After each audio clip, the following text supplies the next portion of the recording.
Pictures of license plates and purchase orders found in the office of the former assistant principal at Fort Myers Technical College may explain why students weren't getting their grant money.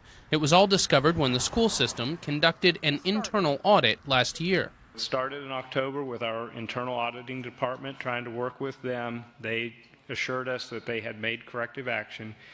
They had not. This is video from a school board meeting last month. Board member Betsy Vaughn recalled a conversation she had with the former principal at FMTC last year.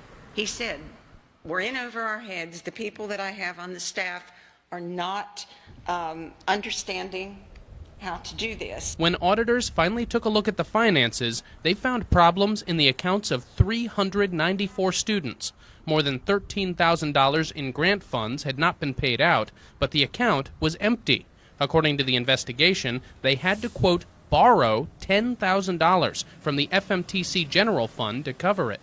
I emailed the school system about all of this, and the district responded saying at this point, all students have had their grant money paid out to them. But Vaughn wondered at the board meeting last month how many students just dropped out because they couldn't pay.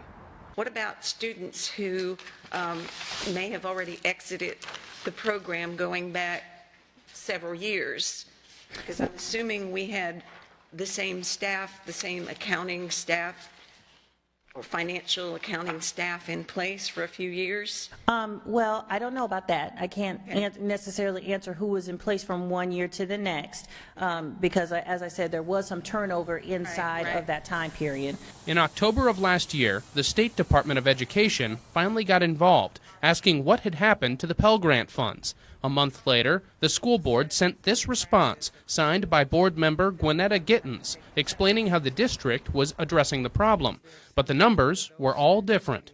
Now, instead of 394 students affected, it was only 77. And instead of $13,000, the number owed back to students had grown to $30,862. Finance Director Amy Desamores says all of that has been paid back and new staff have been hired. First, there were new positions that were provided to the college in June of 2019, and that is in the section about steps taken to assist. A business process analyst and an accounting specialist that were placed there to become experts within the process. And Desamores says new reporting policies are now in place to provide better oversight over FMTC. As for the two employees who were investigated, both were let go, but the former principal of FMTC has since been rehired by the district in a different role.